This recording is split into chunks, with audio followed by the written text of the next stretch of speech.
On Father's Day, my daughter sent me a gift box that was supposed to be a surprise. But my wife looked at it and whispered, "Don't open it." I asked why. "Can't you see?" I looked closer and froze in shock. 10 minutes later, the police arrived. You won't believe what was in the box. Before we continue, please subscribe to the channel and let us know where you're listening in the comments. Dad, do you even understand that I need the money now, not after you die? The coffee cup shattered on the hard wooden floor. Brown liquid spilled onto the Persian rug. Samantha's face flushed, and her manicured fingers still trembled from dropping the cup. I gripped the inheritance documents tighter. 30 years of careful planning, reduced to weapons in my daughter's desperate hands. The papers crinkled under my white knuckles. "Samantha, I'm not an ATM. You'll get your inheritance when the time comes." Peter lounged deeper into our leather sofa, his smirk widening. "Come on, Will. She's your only daughter. What's a few thousand to help us out?" A few thousand. The man had no shame. Last month it was gambling debts. Before that, Samantha's shopping sprees. The requests never stopped, only grew bolder. "Help you out?" I stood slowly, my 66-year-old joints protesting. "I've helped you out for 3 years running. My retirement fund isn't your personal bank." Jessica appeared in the doorway, dish towel twisted in her hands. "Please, everyone just calm down. We can talk about this reasonably." "Reasonably?" Samantha whirled toward her mother. "He's sitting on hundreds of thousands while we're drowning in debt." "Debt you created," I said quietly. "Debt from your choices." The family photo on the mantel faced downward. Had it fallen during Samantha's tantrum, or had someone deliberately turned it? The silver frame reflected the overhead light like a mirror, showing nothing but empty brightness. Peter shifted forward, elbows on his knees. "Look, old man, you're not getting any younger. Why not enjoy sharing your wealth while you're alive to see it appreciated?" Old man, the disrespect tasted bitter in my mouth. This from someone who'd never held a steady job, who lived off my daughter's credit cards and my occasional generosity, because I worked 43 years for that money. Each word came out harder than the last. 43 years of 12-hour days, missed dinners, canceled vacations. So you could have a comfortable childhood, Samantha. So your mother and I could retire with dignity. "Dignity?" Samantha laughed harshly. "What's dignified about hoarding money while your daughter suffers?" "Suffers?" I looked at her designer handbag, her fresh highlights, her expensive jewelry, Peter's brand new sneakers. Their suffering looked remarkably comfortable. Your suffering is self-inflicted. The words escaped before I could stop them. Every crisis, every emergency, every desperate plea for money. You created them all. The silence stretched tight as piano wire. Jessica stepped fully into the room, her face pale. "William," she whispered, "maybe we should—" "Should what?" Samantha's voice cracked like breaking glass. "Should keep enabling your selfishness? Should keep pretending you're a loving father instead of a greedy miser?" The accusations hit like physical blows. Greedy, selfish, unloving, 40. 3 years of sacrifice. And this was my reward. Peter stood up, his expression shifting to something uglier. "You know what I think, Will? I think you enjoy watching us struggle. Makes you feel powerful, doesn't it?" "Get out." The words came from somewhere deep in my chest. "Both of you, get out of my house." "Your house?" Samantha's eyes glittered dangerously. "This house that Mom helped to pay for? This house where I grew up? You can't just kick out your own daughter." "Watch me." But she wasn't moving. Neither was Peter. They stood there like predators who'd caught the scent of weakness, waiting for me to back down, waiting for the usual apology, the usual compromise, the usual check written to buy temporary peace. Not this time. I walked to the front door and opened it wide. Cool evening air rushed in, carrying the scent of honeysuckle and the distant sound of neighbors' laughter. Normal families having normal conversations. How long had it been since we'd laughed together? "Samantha," I said without turning around, "take your husband and leave. Don't come back until you're ready to have a respectful conversation about your financial problems and your solutions that don't involve my wallet." "You'll regret this," she hissed, grabbing her purse. "When you're old and sick and need someone to take care of you, remember this moment? Remember how you chose money over family?" Her heels clicked across the hardwood like gunshots. Peter followed, pausing at the threshold. "This isn't over, old man," he muttered. Family doesn't abandon family. The door slammed hard enough to rattle the windows. The silence felt heavier than their shouting had. I stood frozen at the front door, my hand still gripping the brass handle. Through the decorative glass panels, I watched Samantha's BMW reverse aggressively out of our driveway, tires spinning on the asphalt. Jessica's soft footsteps approached from behind. "William." I turned slowly. The living room looked like a battlefield. Coffee stains darkened the Persian rug we'd bought for our 20th anniversary. Inheritance documents lay scattered across the hardwood floor like fallen leaves. The overturned family photo caught the lamplight, its silver frame winking mockingly. 43 years, I whispered, more to myself than to her. "What? 43 years I worked.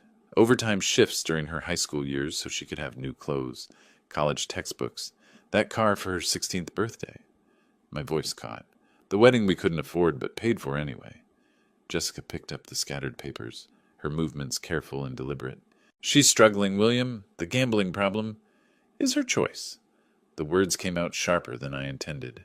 Every casino visit, every online bet, every lie about where the money went, her choices.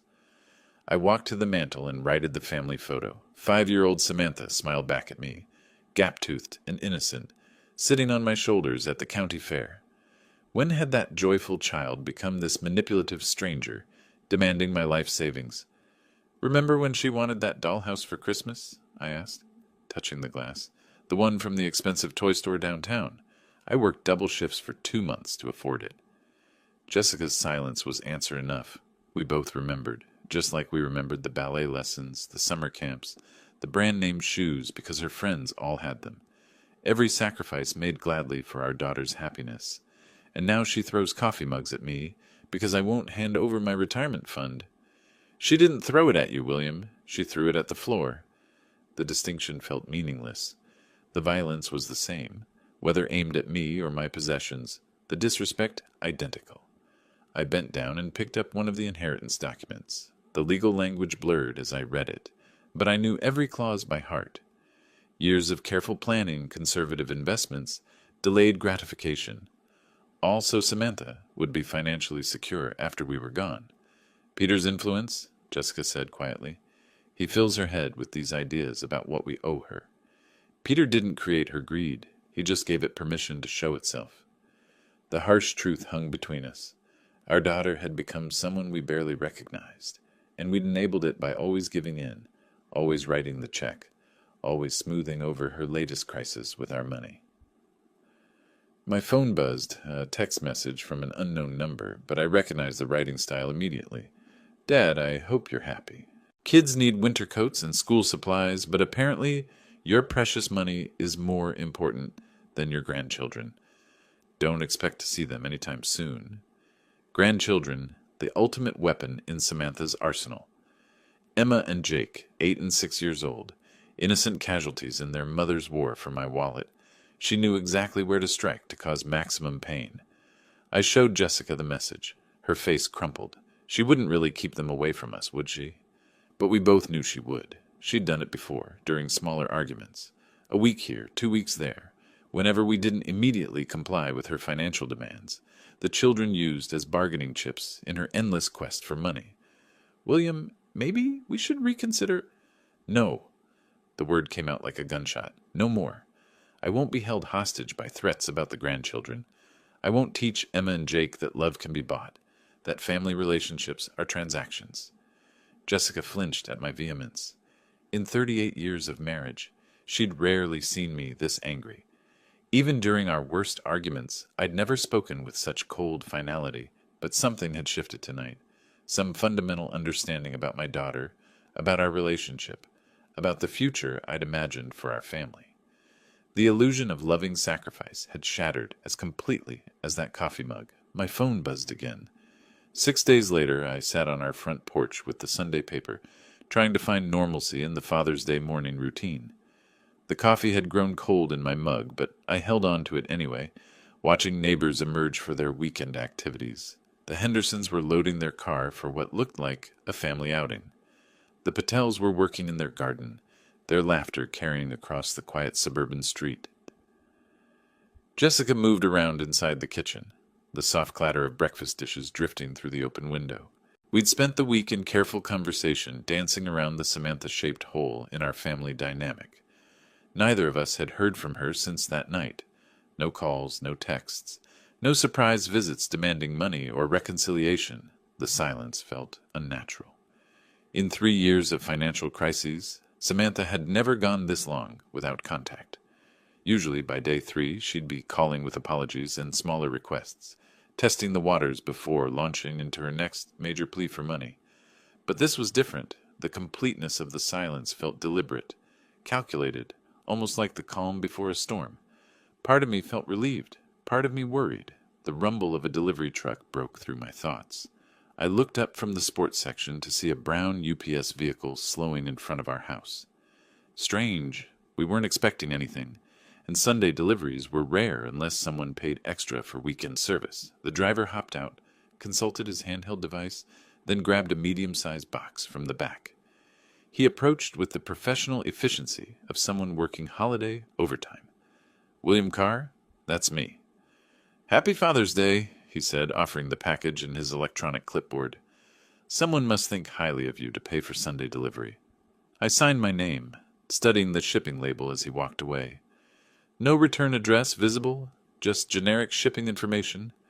The box felt surprisingly light for its size, roughly the dimensions of a shoebox, but weighing maybe 2 pounds at most. "Who's that from?" Jessica called from the kitchen doorway, wiping her hands on a dish towel. "No idea." I carried the package inside, setting it on the coffee table where inheritance documents had scattered just 6 days earlier. No return address? She approached, her expression curious but cautious. Jessica had always been more suspicious of unexpected deliveries than I was. Too many years of hearing about package bombs and mail fraud on the evening news. "Maybe it's from the grandchildren," she suggested, but her tone lacked conviction. Emma did ask about Father's Day when we saw them last month, before Samantha had weaponized them against us, before the threats and ultimatums. I pushed those thoughts away. "Could be," I agreed, though something felt off. The timing seemed too convenient, too calculated, and Emma wouldn't have paid for special Sunday delivery. Jessica leaned closer, examining the box with the methodical attention she brought to everything from grocery shopping to crossword puzzles. Her fingers traced the edges of the shipping label. "William," she said slowly, "don't open it." "Why?" She pointed to something I'd missed entirely in my casual handling. "Can't you see the holes? They're for breathing, which means something alive is inside."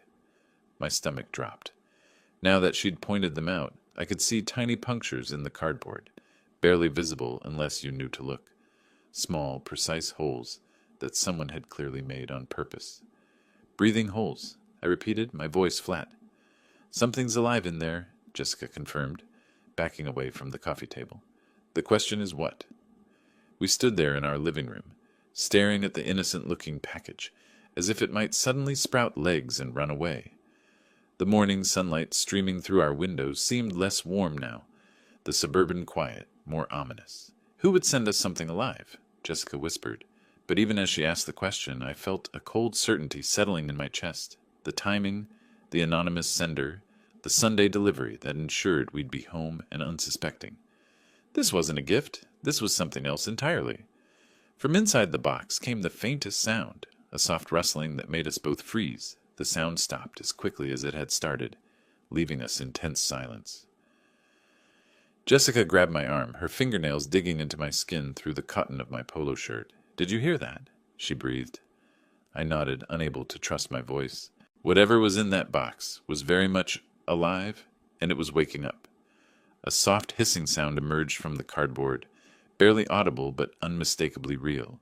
We both froze, staring at the package as if it might explode at any moment. The sound stopped.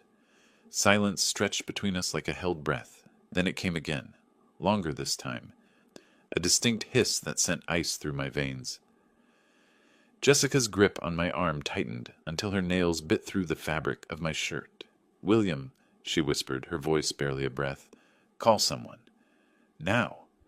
My hands shook as I pulled out my phone, muscle memory taking over while my mind struggled to process what we were facing. The numbers felt foreign under my trembling fingers. What's your emergency? 911, we have a suspicious package here with something alive inside. The words tumbled out faster than I intended. It was delivered this morning with no return address, and it's making sounds. Sir, can you describe the sounds you're hearing? I glanced at Jessica, who nodded encouragingly. The hissing had stopped again, but we both knew it would return. Hissing, I said. I couldn't finish the sentence. Like a snake. The thought felt too dangerous to voice aloud. Are there any visible threats or damage to the package? No visible damage, but there are small holes punched in the cardboard. Breathing holes. My voice cracked on the last words. Sir, I am dispatching officers to your location immediately. Please maintain a safe distance from the package, and do not attempt to open it. Can you move to another room? We're about 6 feet away in our living room. Should we leave the house? Stay inside, but keep your distance. Officers should arrive within 10 minutes. Do not touch or move the package under any circumstances. The line went quiet, except for the dispatcher's typing. 10 minutes felt like an eternity when something dangerous was sitting on our coffee table, growing more active with each passing moment. Who could have done this, William? Jessica asked once I'd hung up, the question I'd been dreading. The answer felt obvious, but saying it out loud would make it real, would acknowledge that our daughter had crossed a line I'd never imagined possible. I'm afraid to guess, I admitted, but my mind was already there, connecting dots I didn't want to see. The timing on Father's Day wasn't coincidental. The anonymous sender who knew our address, our schedules, our vulnerabilities, someone angry enough about our recent argument to plan something this elaborate, this cruel.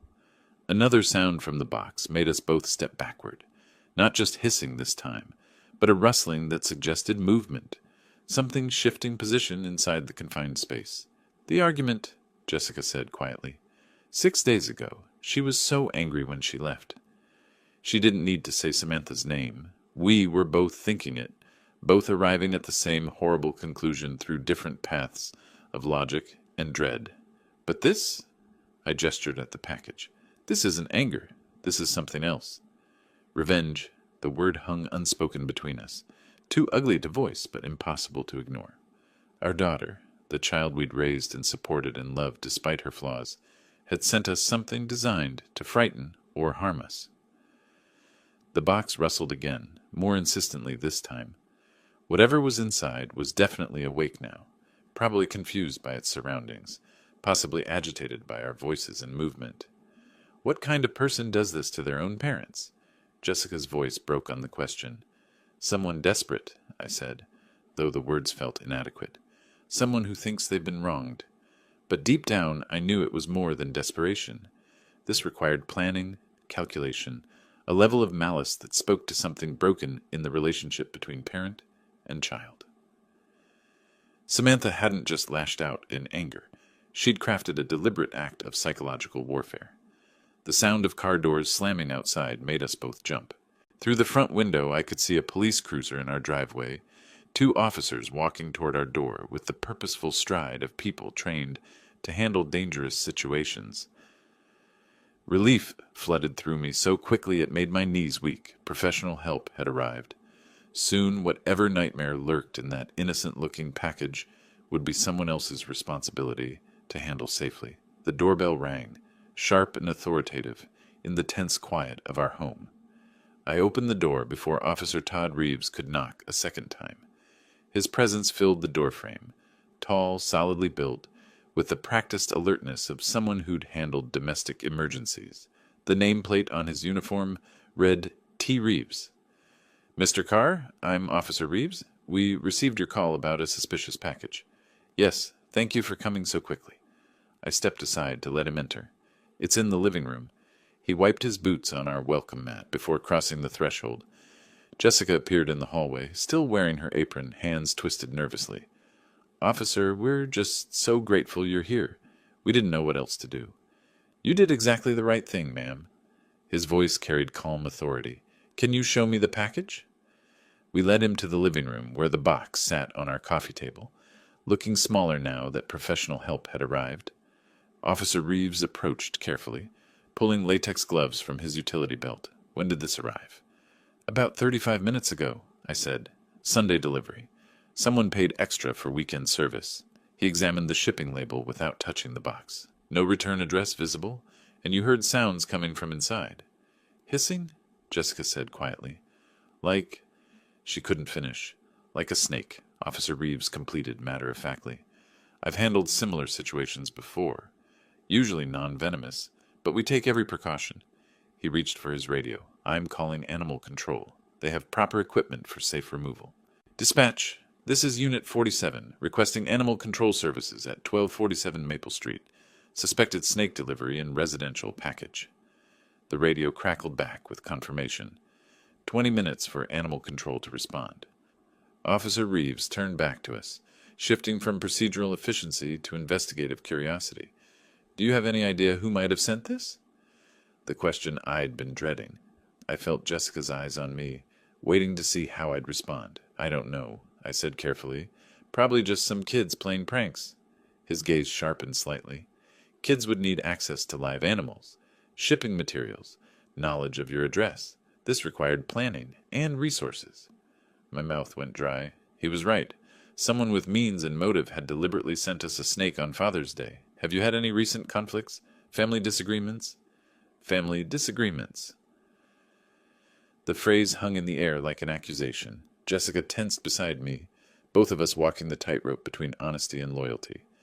Nothing that would lead to... This, I managed. Officer Reeves studied my face, noting the hesitation, but he didn't push. Instead, he pulled out a small notebook. Any unusual charges on your credit cards recently? Pet stores, exotic animal suppliers? The question hit me like a physical blow. Pet stores.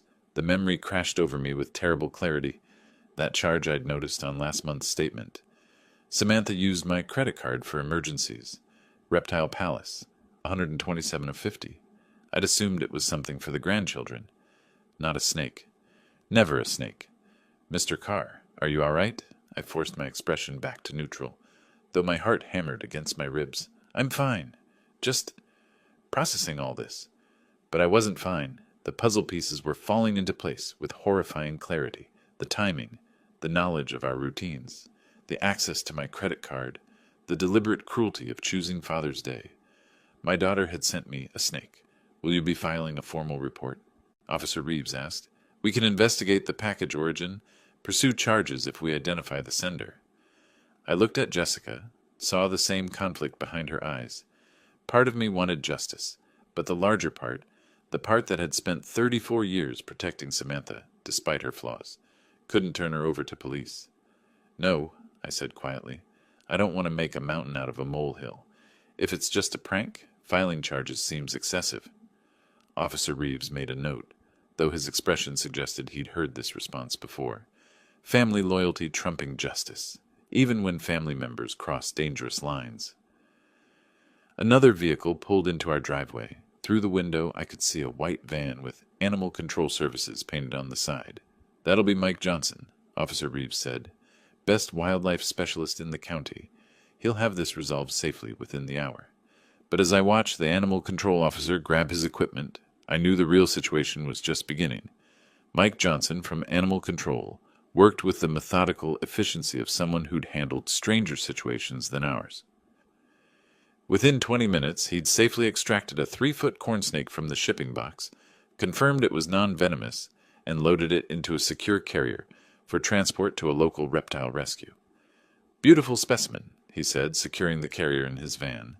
Someone paid good money for this one. Corn snakes make excellent pets when properly cared for. Shame someone used it for whatever this was. Officer Reeves shook hands with both of us before departing. Call if you remember anything else about possible senders, Mr. Carr. Even pranks like this can escalate if left unchecked. I nodded, maintaining the facade of cooperation while my mind churned with darker possibilities. Both vehicles disappeared down our quiet suburban street, leaving Jessica and me alone with the morning's aftermath. The living room felt different now, violated somehow despite the professional cleanup. The coffee table bore faint water stains where Mike had disinfected the surface. The scattered inheritance documents had been restacked neatly, but their symbolic power had shifted. They were no longer tools of family planning, but evidence of the betrayal that had triggered this morning's events. Jessica busied herself in the kitchen, running water in the sink with unnecessary vigor. Stress cleaning, her standard response to family crises. I stood at the front window, watching the Hendersons return from their Father's Day outing, their car loaded with picnic gear and children's laughter. Normal families. Normal Sunday mornings. Normal fathers who didn't receive venomous surprises from their daughters. The credit card charge burned in my memory like a brand. Reptile Palace, $127.50, 3 weeks ago, right after our argument about the inheritance. Perfect timing for planning revenge. My phone felt heavy in my hands as I scrolled to Samantha's contact information. Her smiling photo looked back at me, a picture from Emma's birthday party last year, before the financial demands had escalated, before the threats about grandchildren access, before this morning's snake delivery. "Are you really going to call her?" Jessica asked quietly from the kitchen doorway. "I need to know for certain. And if she admits it?" The question hung between us like a challenge. What would I do if my suspicions were confirmed? What action could a father take against a daughter who'd crossed such a fundamental line? I didn't have an answer yet, but I knew the conversation was necessary. The phone rang twice before she picked up. "Dad?" Samantha's voice carried artificial brightness, the tone she used when she wanted something or was hiding something. "How's your Father's Day going?" My grip tightened on the phone. How's my Father's Day going? If she was innocent, the question was natural. If she was guilty, it was cruel mockery. "Interesting morning, actually." I kept my voice neutral, conversational. "Samantha, you wouldn't happen to know anything about a strange Father's Day gift?" "No, Dad. What happened?" Her response came quickly, almost too quickly. But it was what happened next that confirmed my worst suspicions. In the background, unmistakably, I heard Peter's quiet laughter. Not the surprised chuckle of someone hearing unexpected news, but the satisfied snicker of someone who thought they'd gotten away with something clever. The sound hit me like a physical blow. All doubt vanished in that moment of careless amusement. My daughter had sent me a snake, and her husband found it entertaining. "Just some confusion with the delivery," I said, fighting to keep my voice steady. "Nothing important. I should let you go." "Are you sure everything's okay? You sound strange." "Strange? I was discovering that my only daughter had tried to terrorize me with a live reptile, and she thought I sounded strange. Everything's fine, Samantha. Enjoy your Sunday." I ended the call before she could respond, before my carefully maintained composure could crack completely. The phone trembled in my hands as the full weight of betrayal settled over me. Jessica appeared at my side, reading my face with the intuition of 38 years of marriage. "You heard something?" Peter laughed. The words came out flat, emotionless. In the background. When she asked what happened, he laughed like it was the funniest joke he'd ever heard. Her hand found my arm, a steadying presence in the shifting landscape of our family dynamics. "What are you going to do?" I looked down at the phone, then toward my home office, where the computer held access to bank accounts, credit cards, and all the financial tools that had kept Samantha afloat for 3 years running. "I'm going to teach my daughter about consequences." 7 o'clock found me sitting in my home office, door closed, computer humming quietly in the evening stillness. I'd spent the afternoon in careful thought, walking through our neighborhood, reviewing 30 years of financial decisions that had brought us to this moment. The anger had settled into something colder, more purposeful. My desk held the accumulated evidence of a father's generosity. Bank statements showing monthly transfers to cover Samantha's rent. Credit card bills I'd paid without question. Insurance premiums, car payments, emergency loans that were never repaid. 3 decades of enabling disguised as love. The leather portfolio beside my keyboard contained documents I'd reviewed dozens of times. Copies of checks written for her wedding, receipts from the car I'd sold to pay her gambling debts, bank transfers labeled emergency assistance that had become monthly obligations. Each piece of paper told the same story of a daughter who had learned to see her father as an endless source of money rather than guidance. The computer screen glowed as I navigated to our online banking portal. My fingers moved steadily across the keyboard, typing the familiar passwords I'd never shared with Samantha, though she'd managed to access plenty without them. First, the credit card account, the same one that showed the Reptile Palace charge from 3 weeks ago. Samantha appeared as an authorized user, a status I'd granted her during college for emergencies. 20-year-old emergencies that had multiplied into a permanent lifestyle. I clicked on Manage Users. The system prompted me with security questions, my mother's maiden name, the street where I grew up, simple answers that unlocked access to tools I should have used years ago. Remove authorized user? The screen asked in neutral blue text. My cursor hovered over Confirm for perhaps 10 seconds. Not from hesitation, but from the profound shift I felt occurring within myself. 30 years I've funded your irresponsibility. Enough, I clicked. User access revoked. Changes will take effect within 1 business hour. Next came the PIN changes.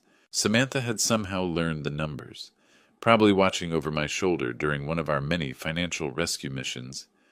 I selected new digits, the year Jessica and I were married, numbers that meant something to our relationship, but nothing to our daughter's schemes. The automated payments required more attention. Monthly transfers to her checking account, the recurring payment for her car insurance, a subscription service for her gym membership that she'd convinced me was essential for her mental health. Each cancellation required confirmation, a digital paper trail of my decision to stop being her private bank. My hands remained steady throughout the process. No trembling, no hesitation. This wasn't cruelty. It was overdue accountability.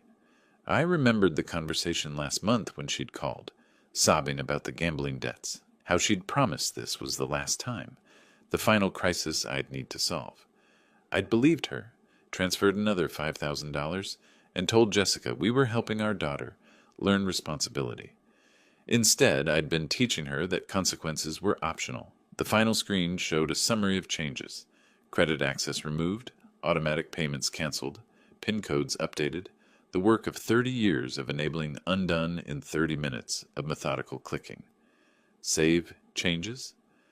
Outside my office window, the suburban evening continued its peaceful rhythm.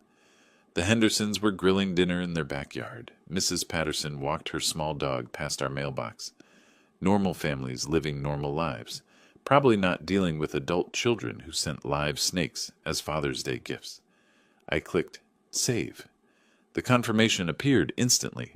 Account changes processed. Updated information will be available immediately.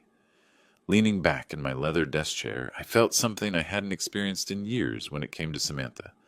Control. Not the desperate, reactive scrambling to fix her latest crisis, but the calm authority of a parent who'd finally remembered that love sometimes requires saying no. Tomorrow morning, she would discover that her financial safety net had been removed. Her credit card would be declined.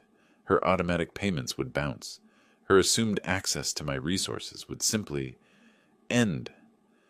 For the first time in decades, the consequences of her choices would be entirely her own responsibility. The phone on my desk remained silent, but I knew that wouldn't last long.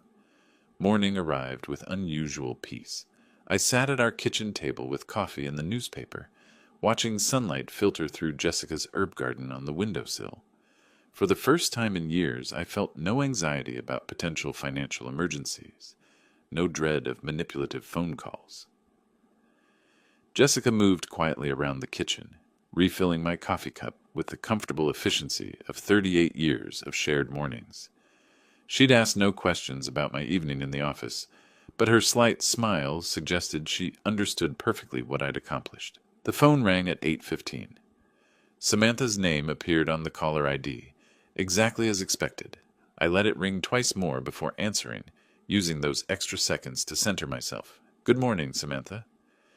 "Dad, what have you done? My card isn't working." Her voice hit me like a physical assault, shrill with panic. I tried to buy groceries and it was declined. The automatic payment for my car insurance bounced. What is happening? I took a sip of coffee before responding. "Samantha, I know you sent me that Father's Day gift." The silence stretched for several heartbeats. When she spoke again, her voice had shifted from panic to defensive fury. "You've lost your mind. How could you set me up like this?" Set her up. Not, "What are you talking about?" or "What Father's Day gift?" The woman who had sent me a snake was now accusing me of setting traps. Her reaction told me everything I needed to know.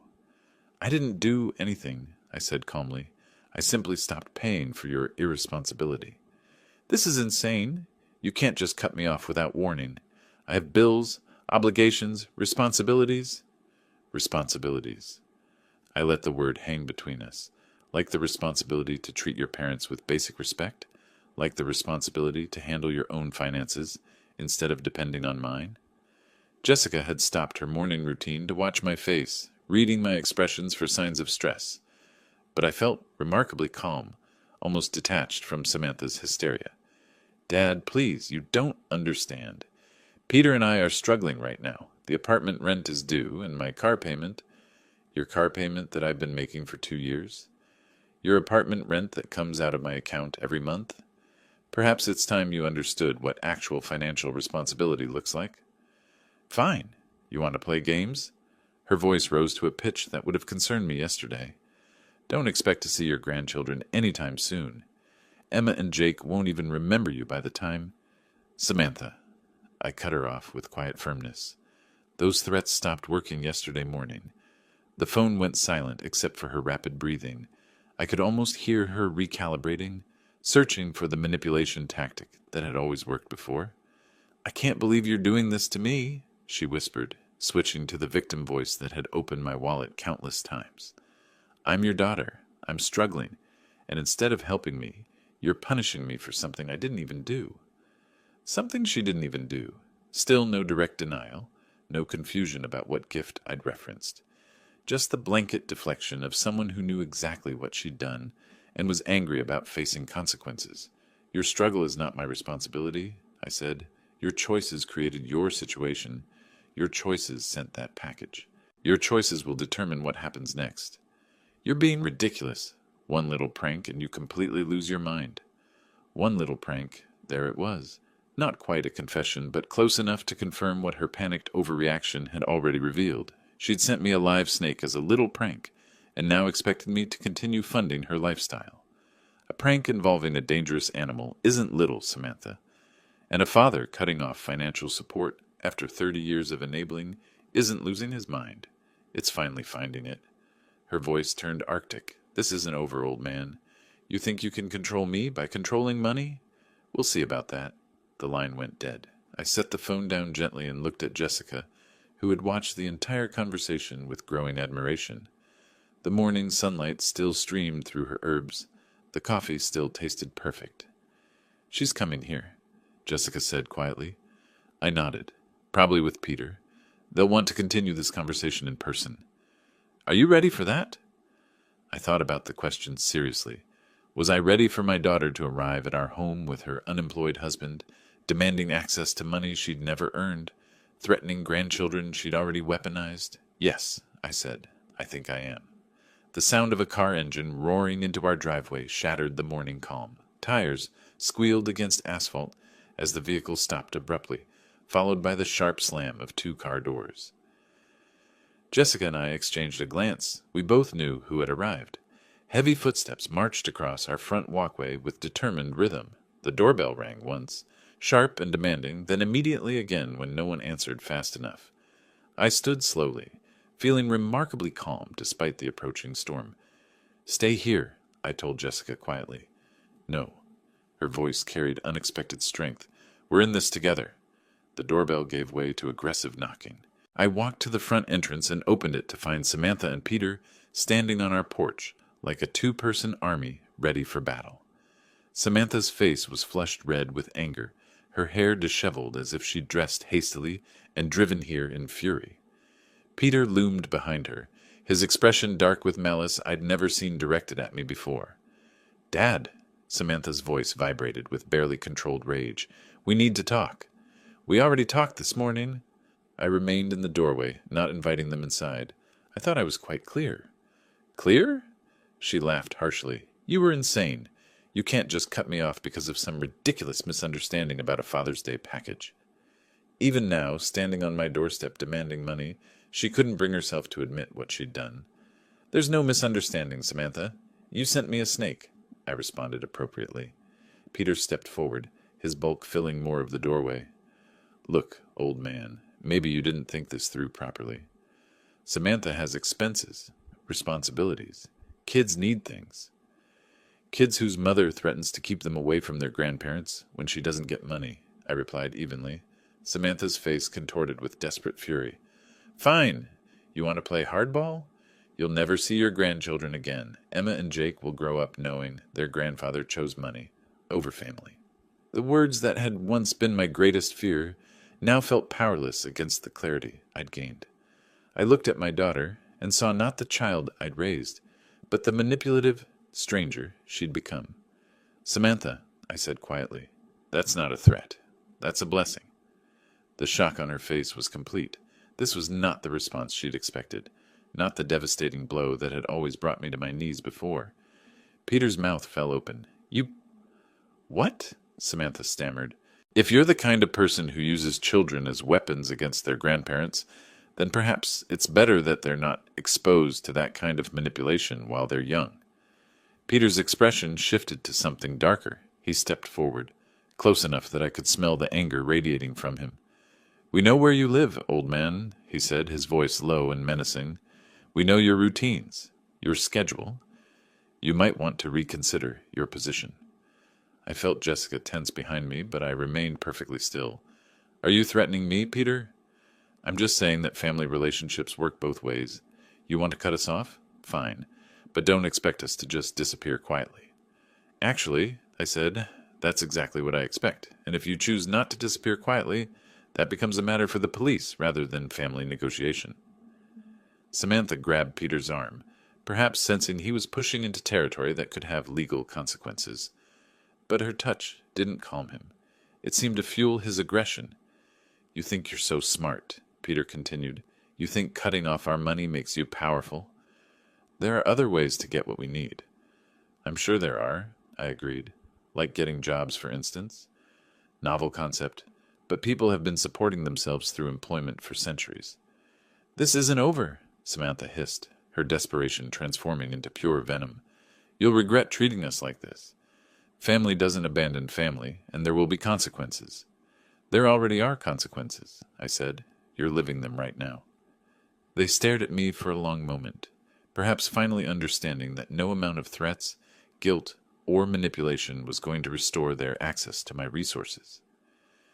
The man who had spent 30 years being their personal bank had simply closed. Without another word, Samantha spun on her heel and stalked back to their car. Peter followed, but not before giving me one last menacing look.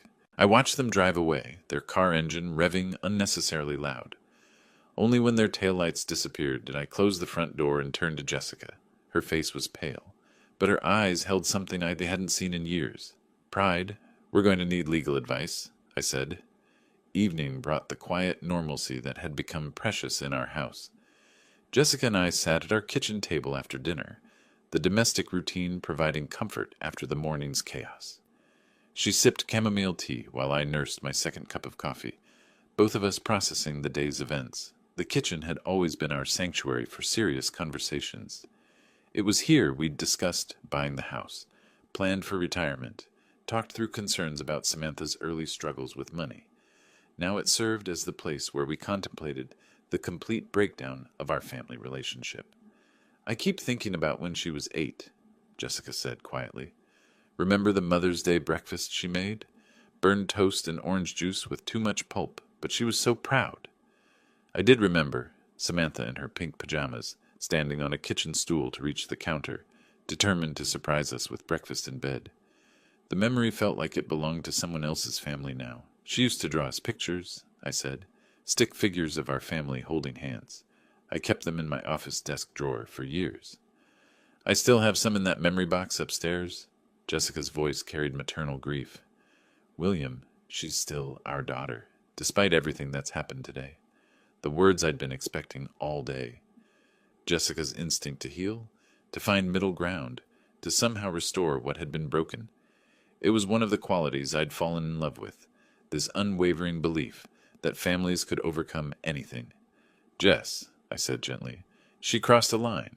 I have one more step to take. Her teacup paused halfway to her lips. What kind of step? I looked at my wife's face, seeing the concern there, the hope that whatever I was planning might somehow bring our daughter back instead of pushing her further away. How could I explain that bringing her back was no longer the goal? Something permanent, I said. Something that ensures this morning's scene never happens again. You're talking about changing the will. It wasn't a question. Jessica knew me well enough to follow my thought process, to understand that legal protection was the only solution left. Among other things, yes. She was quiet for a long moment, wrestling with the implications. Changing our estate planning would be more than a financial decision. It would be a formal acknowledgement that our daughter was no longer trustworthy.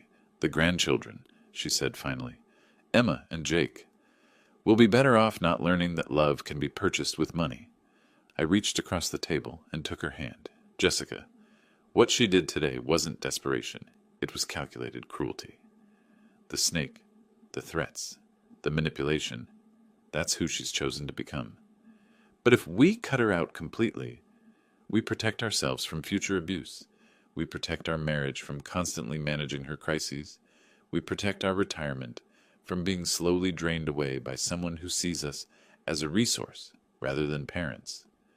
Jessica squeezed my hand, her thumb tracing across my knuckles, in the gesture that had comforted me through decades of smaller challenges. This wasn't a smaller challenge, though. This was the end of something fundamental. Will it stop her? She asked. If you change everything legally, will she finally leave us alone? It will remove her incentive for contact. No access to money, no inheritance to protect, no leverage to maintain. She'll have to find other people to manipulate. The pragmatism of it felt cold but necessary. Samantha would move on to easier targets, people who hadn't yet learned to recognize her patterns. I hate that it's come to this, Jessica whispered. So do I. But I won't spend our remaining years being held hostage by threats and manipulation. I won't let her destroy what we've built together. Outside our kitchen window, the suburban evening continued its peaceful rhythm. The Hendersons were walking their dog. Mrs. Patterson was watering her garden. Normal people living normal lives. When will you do it? Jessica asked. Tomorrow morning. I'll call Margaret Summers first thing. She's handled our legal work for 15 years. She'll know exactly what needs to be done to make it ironclad. Jessica nodded slowly, accepting the inevitable even as it broke her heart. And if Samantha finds out? She will eventually, but by then the legal protections will be in place. Her anger won't be able to touch us anymore. I stood up from the table, carrying our empty cups to the sink. Behind me, I heard Jessica's quiet sigh. Not disagreement, but grief for the daughter we'd lost. Tomorrow, I would take that final step. Tonight, I would hold my wife and let her mourn the family we'd thought we were. Margaret Summers' law office occupied the 3rd floor of a granite building downtown, its walls lined with legal volumes that spoke of 15 years protecting families like ours. I sat across from her mahogany desk with a manila folder of documents, feeling calmer than I had in weeks. William, she said, removing her reading glasses, when you called this morning, you mentioned needing comprehensive legal protection. Tell me what's been happening. Margaret had handled our wills, property transfers, and Jessica's mother's estate. She knew us as the stable couple who planned ahead and paid bills promptly. What I was about to describe would sound like a different family entirely.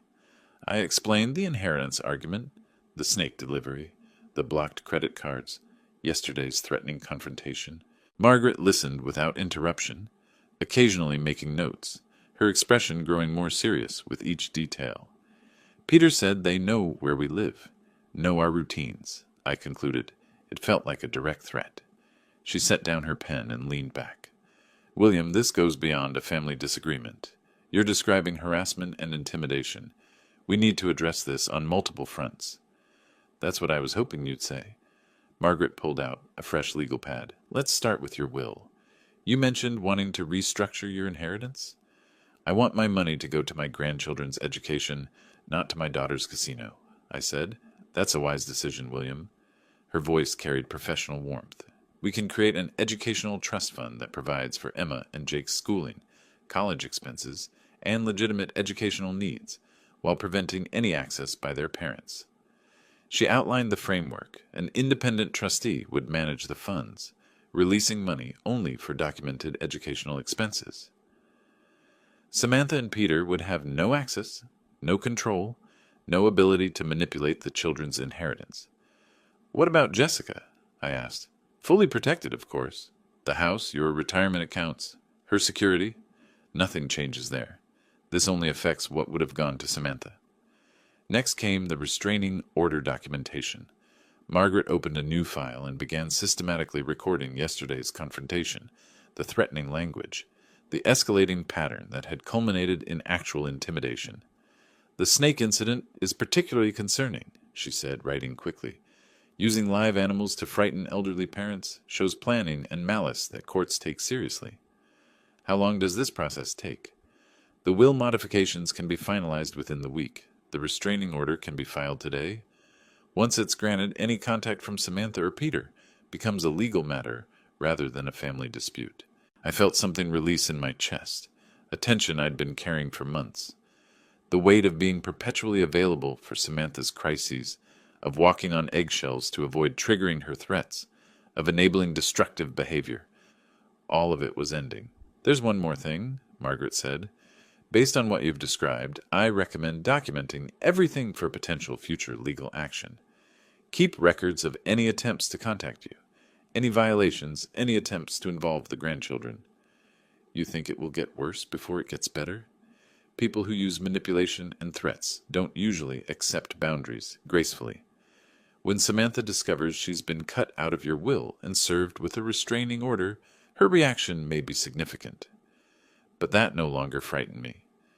With legal protections in place, her anger would be directed at a system designed to handle such behavior, not at two elderly parents trying to enjoy their retirement. Margaret's assistant brought in the prepared documents. As I signed my name to each page, I felt the satisfying finality of decisions made and implemented. 30 years of financial enabling was officially ending.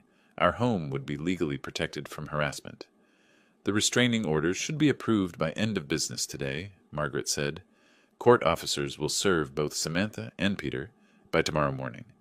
After that, any contact with you or Jessica becomes a criminal matter. I stood to leave, shaking hands with the woman who had just helped me reclaim control of my own life. Outside her office windows, the city continued its normal rhythm. "William," Margaret called as I reached her door, "you've made the right choices.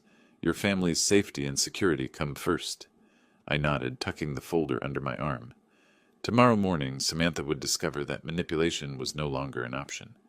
Tonight, Jessica and I would sleep peacefully, knowing the law was finally on our side. 2 days passed in the most peaceful quiet I'd experienced in years. Jessica and I fell back into the comfortable routines that had been constantly interrupted by Samantha's crises. Morning coffee without dreading phone calls, afternoon walks without checking for missed messages, evening dinners without discussing the latest financial emergency. On Thursday afternoon, Margaret called to confirm what I'd been anticipating. "William, the documents were delivered at 2:15 today. Both Samantha and Peter have been served with the restraining order, and they've received copies of the will modifications. It's done." I thanked her and hung up, then sat quietly in my chair for several minutes. Outside our window, Mrs. Patterson was planting spring flowers in her garden. The Hendersons' children were riding bicycles on the sidewalk. Normal suburban life continuing its peaceful rhythm. "The papers were delivered?" Jessica asked from the kitchen doorway. "This afternoon," I confirmed. "It's finished." She came and sat beside me, taking my hand in hers. We didn't need to discuss what Samantha's reaction might be, or whether she would try to find ways around the legal barriers Margaret had erected. The law was clear, the protections were comprehensive, and for the first time in 30 years, we were truly free from her manipulation. I thought about the daughter I'd raised, the little girl who'd drawn stick figure families and made breakfast in bed on special occasions. That child had grown into someone who sent live snakes to her father and threatened to weaponize his grandchildren against him. The transformation had been gradual enough that I'd spent decades making excuses for increasingly unacceptable behavior. But the woman who'd stood on my doorstep demanding money and making threats wasn't someone I needed to enable any longer. The legal documents had created the boundaries that love alone could never establish. They got what they wanted. I'm no longer in their lives. The irony wasn't lost on me. Samantha had spent years threatening to cut off my access to Emma and Jake whenever I didn't comply with her financial demands. Now, through her own escalating behavior, she'd ensured that separation permanently, while simultaneously losing any claim to the inheritance she'd been so desperate to control. Emma and Jake would be provided for through their educational trust fund, managed by professionals who couldn't be manipulated or threatened. Their college expenses, tutoring, books, legitimate educational needs, all secured without giving their parents access to resources they'd proven incapable of managing responsibly. Jessica squeezed my hand. Do you think she understands what she's lost? She will, I said. The restraining order means any attempt to contact us becomes a criminal matter. The will changes mean there's no inheritance to fight for, no financial incentive to maintain even hostile contact. She'll have to find other people to manipulate. And if she violates the restraining order, then it becomes the police department's problem, not ours. For 30 years, I'd been Samantha's safety net, catching her every fall while she learned nothing from the experience. I'd sold my classic car to pay her gambling debts. I'd covered her rent when she claimed unexpected emergencies. I'd written check after check, always believing that this time would be different. This crisis would be the last one. The snake had been her final communication with me. Everything she wanted to say about our relationship had been contained in that box. Dangerous, venomous, designed to frighten and intimidate. But instead of driving me back into compliance, it had driven me to Margaret's office and the legal protections I should have sought years earlier. As the sun set through our kitchen window, Jessica and I prepared dinner together with the easy cooperation of a couple who no longer carried the weight of constant family drama. No phone calls interrupted our conversation. No emergency texts demanded immediate financial rescue. No threats hung over our heads about access to grandchildren. The quiet felt profound, like the silence after a long, exhausting storm has finally passed. Tomorrow we would wake up in a house legally protected from harassment. Our retirement savings would remain intact, earning interest for our own security, rather than being slowly drained by someone else's poor choices. Our marriage would continue without the constant stress of managing an adult child's manufactured crises. I had reclaimed my role as a father who loved his daughter enough to refuse to enable her destruction of herself and others. Legal boundaries had replaced emotional manipulation. Professional consequences had replaced family guilt. The law had given me back my life. Tonight, for the first time in decades, I would sleep without wondering what tomorrow's crisis would cost me. If you like this story, please like this video, subscribe to the channel, and share your impressions of this story in the comments. To listen to the next story, click on the box on the left. Thank you for watching.